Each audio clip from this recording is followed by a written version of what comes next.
And Luke reaches up from underneath the desk, basically tries to swing, and Danny goes, huh? He looks back at Richie real quick. He's like, huh? Like, basically, you see that? And then he hits him one time, bro. Crushes his entire... Jimmy starts running his mouth. Danny walks up nice and calm, walks across the unit, walks over to where Jimmy is in the doorway. He said, what did I tell you? And he open hand smacks him with the quickness, right? Smacks him so hard in the face that his entire face...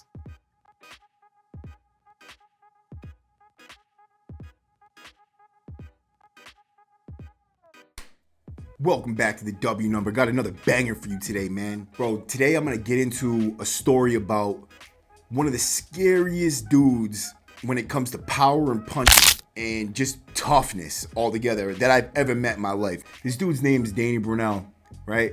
A Worcester County cat. Big white guy with a bald head. He's got some tattoos on his arms. But the thing that strikes you the most about him is his demeanor and his voice. He's a big white dude with a little squeaky voice. Like, hey, it's Danny Brunell, right? Bro, he's a good dude. One of the most solid cats, right, that you will meet in the Massachusetts Department of Corrections. And definitely a legend. This dude came up in a hard place, man. Worcester County, it's fighting, stabbing, same thing as state prison almost, right? All these dudes are pretty much waiting to go upstate or doing time there. And a lot of them are straight off the boat from other countries and, you know, have lived a savage life most of their life anyway. So that county was savage. In 06, 05, 04, it was dangerous when we were there, right? So this dude, Danny, came up in that place, you know, knocking dudes out. But the power of his punches is what gave him the reputation that he has today, right? Is what made his name go down in the history books. And he's an old man, but he went through prison, in and out, in state prison his whole, pretty much his adult life. Has spent a long time behind the wall, fighting, making name, but also chasing drugs and getting high. And this is one thing that I've known as, like, it's a trend for all these, like, straight up warriors and solid cats, is that they all have some sort of addiction or vice that brings that part of their character down. It's almost like a demon that attaches itself to people, good people that have power within them, and that demon knows it, so it eats away at it. Right. This dude, bro, right? In Walpole, I used to hear stories before he ever even came over to the Max during the double bunking situation. He was in Walpole, and when he was in Walpole, he would go into dudes like pretty much he didn't like. You couldn't just disrespect anybody in that place, but he would go into these real dudes, like, you know, real dudes in a place with real dudes, but like those dudes, those outliers, people that looked up to, like people that people looked up to and shit. He would go in, sit down on their bunk and open up their canteen bag, eat their chips and just smash their chips and like be sitting on their bunk when he comes in, be like, what's up? Like, you want to do? You want to do something? Like, come on. He did not care. He was fearless. That's the type of person you want to have as a friend, not an enemy. Not for nothing. I remember Boo Boo asking me one time, he said, who's one person in the state system that you wouldn't want to get into a fist fight with? And I said, well, probably Danny Brunell. And he said, oh, what do you think? He's the baddest warrior in this state? I said, yo, I think he might be, bro. He might be the strongest, toughest warrior in the DOC, simply because he could break your arm in half with a punch. So in N2, I'll tell you that story real quick just to let you know what we're working with here, right?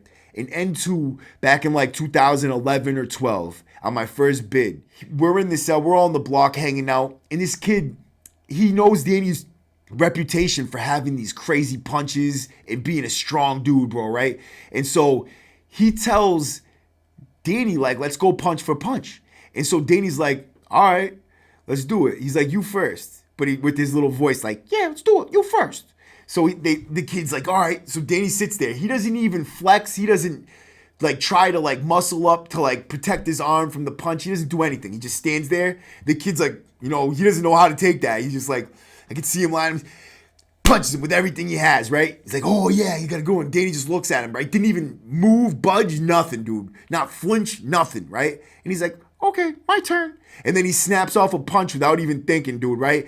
And breaks the kid's tibia or whatever this is right here, fibula, tibia, whatever, breaks it in half. Like, I'm not even playing. Like, this is literally, he went to the hospital and had a cast on his arm. Like, broke his arm in half. from a punch for punch, right? That's the type of power this kid had. He would get, the only fight I ever seen him get into where he didn't completely damage somebody was in Bridgewater State Hospital back in the day over a shower, and he was in flip-flops, but the dude wanted the shower. He said he'd been waiting for it, and Danny got in and said, whatever, bro. He got in the shower. Like, I'm not waiting for you to wait for you to get in the shower because you're next. You're not here. You're not getting in. He went in, took a shower. When he was coming out of the shower, the kid attacked him with flip-flops on. Danny held his own, but he had some scratches on his face, nothing big, but, you know, he didn't really think anything of it. He didn't even care that he almost took a loss. He was just like, yeah, I got into a fight. It wasn't nothing, bro. Like, it wasn't nothing to Danny win, lose, or draw, bro. He's a tough-ass individual, bro, and he'll fight his ass off, right? That was the only fight I've ever seen and been there for where he didn't completely annihilate somebody with just one punch or two punches, right? So we were in N2 in Susan Baranowski Correctional Center, which is the state's only maximum security facility in Massachusetts. It's in Shirley, Mass. So people call it Shirley Max. It's a huge facility, got like 1,200 people. For Massachusetts, that's pretty big. So Danny gets sent over there during double bunking. And when he gets sent over to Susan Baranowski during double bunking, it's like they just put a grizzly bear in there, bro, right? So he gets over there. They put him in N2. That was the first block he was on over there. And that's when I met Danny. And that's when I first met Danny. Right off the rip, me and Danny hit it off. Danny was my guy. I fuck with Danny really tough, bro. Like, Danny was one of my real good friends. Till this day, he's a good friend of mine. I don't talk to him much anymore, but if you're watching Danny, if you see this, man, salute, bro. You're one of the real ones, bro. We get over to N2, and what I know about Danny is that a lot of people did not want to give him shit because they were afraid to collect their money. Because if Danny didn't want to pay you, Danny's not paying you. And he don't give a shit whether you feel comfortable about it or not. It ain't gonna bother him one single bit. And if you want to do something about it, let's do something about it. He would do it real quick, right? Like, he don't give no... He's not taking no shorts, bro. As soon as he thinks he is, he knows he could, like, it's crazy, like, the speed and power behind it. What Danny would do is when someone would get a pack, he would go over to him and basically press them to give him some shit before they sold whatever to anybody. Like, just, this is Danny's little cut. Like, Danny got a little cut off these dudes, like, you know, and that's why it was good being boys with Danny, because he would always come hit me up and be like, this is what I got. He'd come in there and just drop some shit on the table. I know that's Danny's cut. Danny's cut, right? No one wants no smoke with Danny, bro. Whatever, bro. And it's just the way he is, man. Certain people just, they got it about him, like, to just be able to do shit like that, like, and just be totally fine. Like, one day, Richie G and Luke G, they get drunk. We're in N2. They're runners up on the top tier. So if you look at the tiers, all the way at the beginning on the right-hand side up towards the desk on the top tier, they're over there. They're in that last cell up near, basically at the end of the tier, right above the cop's desk. Like, you could literally reach over the tier and drop a pen on the cop's head if you wanted to. So they're in that cell and they're all drinking and shit, right? Having a good time. Luke wants to wrestle Danny, right? Everybody knows Danny's a bruiser, right? Luke wants to wrestle him. So we're like, you know what, Luke? Like, you're drunk, like, whatever, right? I'm in the box. I wasn't down there on the block when this happened, but the reason why I know the entire story front to back and inside and out is because I was Luke's neighbor as soon as he got to the hole. And let me tell you something, when I seen him walk past my cell, right, gave me chills. I'm like, nope, don't want that to be my face, bro, right? So they start wrestling in the cell. Luke takes a bad move and tries to hook off on Danny from the ground. He's on the ground. Danny's on top of him. The stool for the desk is right here. You know, they got the stool on the desk, and he's like holding him down like this. And Luke reaches up from underneath the desk, basically, tries to swing. And Danny goes, huh? He looks back at Richie real quick. He's like, huh? Like, basically, you see that? And then he hits him one time. One time, bro. Crushes his entire face with one punch. His whole face was just... when I seen him come past my door, I was like, that's one punch, bro. It looks like he got jumped and beat with baseball bats to his face. His lips were inside out, his nose busted. Like, I don't even know how one fist could touch all those spots. But he destroyed his whole face. And Richie comes running in. As soon as he seen the punch, he was at the door. He goes, oh, whoa, Danny. He's like, no more, bro. No more. You're good. He's like, just one more. Richie's like, yo, you do one more. He's like, he might not get up off that floor, bro. You kill him. He's like, do not punch him, Danny. Don't punch him. You're going to kill him. Danny's like, ah. But he got up. He didn't punch him one more time, bro. He knew the kid was done for. He was knocked out cold. He said he woke up in the hospital, and next thing you know, he's just walking into the whole tier. He's like, when I seen him, his whole face was so smashed. I said, yo, bro, that's from one punch. He said, man, I've never been hit like that before in my life. He's like, I didn't know. He's like, I heard the stories about Danny, but, you know, the reality is a lot more shocking than I would thought it would be. That's Danny, bro. You cannot play with him, dude. He is a bruising motherfucker, right? Danny used to go to the RTU all the time, right? So we were down in the RTU one time, right? This kid, he had Tourette's syndrome. He was a little cooked up. He's getting out of the shower. He was from Worcester, though, so he was Danny's homeboy. Danny's in the corner cell in the RTU, all the way in the back of the block on the left-hand side, near the showers on the back wall. And so this kid gets out of the shower. He's walking down the tier past Danny's cell. Boom, like that. Danny pops out and hits him with a hook in the stomach because he's walking around in his flip-flops. He's like, boom, he hits him. He's like, you know better than to be walking around in your flip-flops? Bro, he hit him so hard that shit like flew out of the kid's ass so hard, I seen his towel raise up and poop fall on the floor. I was like, yo, he just punched the shit out you, motherfucker. Like literally punched the shit right out of his stomach. Like it was like a ketchup packet you squish on the floor, dude. Like I was like, oh, that was a good one, dude, right? And the punch, like that's like, I'm serious. I just punching him in the stomach like that. I'm like, dude, I think he kills him. Like the kid's stomach, it had this like skin on it because the kid used to be fat and he was naked because he just got out of the shower. All he has a towel on, and dude, the stomach fat went boom. It was like a crater. If I could see that in slow motion. Oh. And so one day we're down in this kid Mark's cell, bro. Right? We called him the Goomba.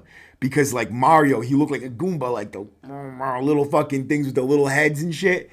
So he was a funny dude, bro, right? And I remember I had his TV one day and the Ips ran down in my cell. And I was so focused on the fact that I thought they were going to take this kid's TV and then he's going to go and kill himself or something because he's like mentally unstable. And I'm like, yo, don't take this guy's TV, man. He's seriously mentally ill. Like, I don't want him to go off and do some stupid shit. And I'm taking my sock off. I take my sock off and a pack of Klonopins falls on the floor. Bro, I get into a big fight with the Ips. They're trying to tackle me and take the shit. I throw it in my mouth. The dude fish hooks me, threw him over my shoulder. It was crazy, bro, right? Anyways, we're down there in fucking this kid's cell, who that TV was that I almost got taken, got freaking bundled up over. We're in his cell and Danny's trying to get these kids to stick the stinger in his mouth. Now, if you know what a stinger is, you take a battery and you empty the insides of the battery out. Right? You take this battery spike out, empty the insides out, and then you peel the sticker off it, and you do that to 2 different batteries. Then you take a piece of cord, and you cut the cord, and you expose both ends on each end, right? And then you take a battery, and you stick one of the exposed end in there, take a battery, stick the other exposed end in there, and then you put a plug, and you like saran wrap it, you squish the batteries around the ends so they stick there, and you put something in between them, and you wrap it around so that it looks like 2 plates like this with something in between like that to keep them from touching each other with a cord attached to it that plugs into the wall, and it heats up water with electricity. So this kid, now Danny tells him, look stick this in your mouth, bro, plug it into the wall. And the kid's like, oh, okay. He's like, I'm just going to plug it into I'm going to put it in your mouth and then plug it into the wall after, right? And so the kid's standing on the toilet with his socks on. It's a metal toilet. I don't know if it can go through there or not. All I know is we convinced this kid to try this out to see what it would do.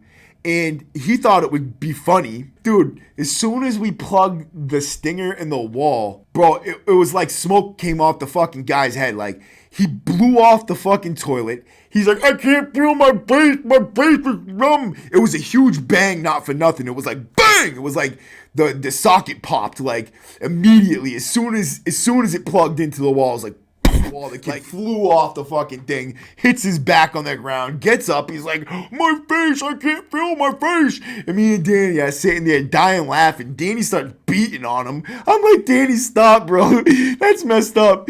Oh, we were laughing so hard, bro. It was a good fucking time, man. We had some good times down there, even though I was messed up. It's kind of like, Abuse. Oh man. Anyways, right? So we were on L2. We were on L2 back in the day, and this kid had crack. This kid Gator had crack. And so I'm like, yo, Danny, this kid came in. Now I know the lug, the kid who brought it in. So that's how I knew the kid brought it in. He got the other half of the package because the drugs were actually his. And he gave it to the lug, who was a white dude that I fucked with. And they split it, right? So that kid gets a quarter crack. Other dude gets a quarter crack. So immediately Danny's on it. He's like, yo, Maddie, let's go get that shit from this dude, bro. We're taking that. And I said, all right, bro, I'm with you. So we go down there. Bro, we take this kid's whole crack package, bro. We come out for rec. Now, we were at the bottom of the stairs when we did it. So we were out on the tier. We're like, so Danny approached him on some shit like, yeah, let me buy your whole pack. He's like, yeah, all right. As soon as it was in the hand, he's like, yeah. He's like, you ain't getting shit. Danny kind of just walked off with it. And I stood there and I was looking at the kid because I was with Danny. And I'm not as confident as Danny to be turning my back on anybody like that. Danny's a different beast. You know what I mean? He could probably beat this dude up after he turns his back, but me, I'm gonna make sure. You know what I mean? I'm not doing that, right? So Danny's like, yeah, whatever. What's up? You take it. So he turns back and walks away from this dude like, what's up? Do something. My back's on you, bitch. I don't even respect you like that. And so I look at him. I'm like, what's up? So he starts backing away, pulling on his pants, like picking him up, like he wants to get brolic and shit, right? So I'm like, what's up, bro? What's up? I squared up with him a little bit at the bottom of the stairs. He got up onto the stairs and walked up towards the top of the stairs. And so I was like, all right, cool. You don't want no issues, bro. So I walk with Danny, me and Danny now. I had a bunch of Klonopins, so I take 20 Klonopins. I give Danny some Klonopins, and I'm smoking in my prison cell. And as soon as the hit goes in, I get high and it goes away because the Klonopins takes it right away.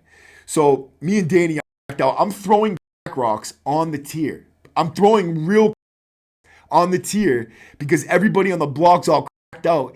And I'm telling guys, crack on the tier, and I'm flicking little crack. So I was like, whatever. But when we come out that night, me and Danny found out that he was looking for a knife. So we're like, all right, we're gonna crush this dude, bro. We're getting, I'm getting ready to do it anyways. And boom, 10 of these Springfield black dudes jump on this kid, smash him out, bam, bam, bam, fucked him up, bro, right? It was funny because he had sent somebody down to my door with a little note saying, yo, Maddie, bro. He's like, I know you don't want to do all that, bro. He's like, just send me the money, bro. Send me some of the money anyways, bro. We'll call it even, man. I know you're a good dude, blah, blah. And so I when he was getting jumped, I fucking threw the letter at him. I'm like, yeah, hold that, you fucking clown. Bro, I guess he was no good or something. And he came from Springfield out there. He had been in one gang and then switched up and was a different gang and was like hiding out or something from him or something. Dudes found out and hopped on his ass real good. Jumped them all up and down the tier. Me and Danny were up on the top tier all cracked out looking down like, whoa, yeah, get his ass. Danny ends up going, we both ended up going home. Danny ended up coming back. When Danny came back, he was over on P2 with my brother. Danny was one of those dudes that was so tight with me. Like, Danny was my road dog. We'd be on the block together and like I said, he would just go take shit motherfuckers and just come break me in half with it and shit. Like, he was a good dude, bro. No one was fucking with Danny. Like, literally nobody, right? This dude, Jody, one time, so they were all in N2 and Jody and him got into an argument over a damn TV show. Like, what time this TV show comes on? 6 o'clock. No, it's 6:30. No, it's 6 o'clock. And because the dude was saying, no, it's 6:30 with an attitude, Danny knocked him out cold. This is a dude that is like a respected, no nonsense. Like, dudes didn't really fuck with this dude like that. Like, obviously, if you had to fight, you have to fight anybody. It doesn't matter. You don't pick and choose. But like, you don't really pick this dude like that because he just seemed like a no-nonsense dude. He was never disrespectful to anybody, but he was like a serious dude, Southie guy, did time in Georgia and a real-ass prison system and all that. And it's like, dudes kind of respected this dude. So when he knocked him out, I'm like, damn, Danny doesn't pick and choose at all. That's the thing about Danny that I respected more than anything is he didn't give a fuck, bro. He'll knock out the biggest or the littlest, the toughest or the weakest. He didn't matter. And he did not pick and choose. He didn't care whether you were tough or whether you were... Being in Old Colony can be a test of sorts for certain convicts, especially dudes who have done mad time in the max and finally get a medium move. Because once you get down there, you got convicts that have never been to a maximum security prison, and they really will try to push your buttons, not knowing exactly what is in store for them. Jimmy Burns is not one of them dudes. Jimmy Burns has been in the Max. He's been in the Bridgewater Hospital. He's been in several different mediums. Jimmy Burns caught a 15 to 20 year sentence back in Buzzards Bay near the Cape for a murder. It was a stabbing, but he was getting jumped outside of a bar. He reached up, stabbed one time, and accidentally off the dude. Jimmy got 15 years, even though he was badly injured himself. He still got smoked and ended up in prison. When he was in there, Danny must have had a really hard time adjusting. He had severe mental illnesses. But one of the things that he was really bad with is his mouth. He was so crazy with his mouth. He did not know better than to stop when he ran into a guy like Danny Brunell. So Danny comes down to the medium. I think he was down there for a little while. And Danny's one of them dudes that if you don't fuck with him, he's probably not going to fuck with you. He's very quiet, but he is very about his business, bro. He's about that respect. And if you do disrespect him, he knows that all he's going to do is punch you one time. It's going to be over. So Danny and Jimmy start getting to an argument. Danny's out at the tables on the OU block in Old Colony. So Jimmy is standing in his doorway, and it's something about his trash barrel. He keeps on getting to an argument with Danny over a trash barrel, something about his trash barrel. And Danny tells him, look, man, shut the fuck up. He's like, I don't want to hear your voice one more time or I'm going to come over there and I'm going to knock you the fuck out. Jimmy starts running his mouth. Danny walks up nice and calm, walks across the unit, walks over to where Jimmy is in the doorway. He said, what did I tell you? And he open hand smacks him with the quickness, right? Smacks him so hard in the face that his entire face, right? He smacks him in the face. His nose split directly in half and it's broken. And his jaw hanging off like a freaking swing set, right? This dude broke Jimmy's jaw and his nose with one open hand smack, not to mention laid him out and knocked him out cold. It's like getting hit with a bear paw. It was going to get handled very quickly with one punch. They were an end to now Danny was in his cell and he was about to get into a fight, a fist fight with the CO. They were getting words. Danny was going home soon. And my brother was over there with him. Him and my brother had been running madness on that block, just terrorizing people. Ryan's a good running partner for Danny because he was down for all the bullshit that Danny was doing too. And I was more diplomatic because I was making money. Danny and my brother didn't make money like that. So they had the ability to do whatever and get lugged and not have to worry about it. But me, I felt like I had more responsibilities, not only to be a role model for the younger kids in my crew, but also to be responsible for myself in the fact that I was providing for myself while I was in there so I didn't have to rely on my family. And I was also trying to help them out a little too. Danny was over there about to get into a fist fight. My brother crawls up the stairs real quick and quiet. Cop doesn't even see him coming, puts his head on his shoulder like this, and he's looking at it, he's like, what's up? He's like, you got a problem with my man? That cop was so shook, bro. He turned pale white, just walked down the stairs, didn't want no issues, bro. They didn't even get lugged for that shit. That's how dangerous it could be for those cops and for everybody else in that place. You're in a place where they take away, they strip you of everything. They try to strip you of your dignity and your self-respect, but you cling to that shit. You hold on to it. Because when you go in there, you have your pride. You have your honor. You have your self-respect in most cases, unless you're a rat or set. So this dude clings to this shit just like everybody else, bro. When you go to prison, you got nothing but your word, your honor, and your pride. And the only thing you gotta do while you're there is keep it. I appreciate everybody for showing up for my videos, man. If I missed anything about Danny, I missed a million things about Danny.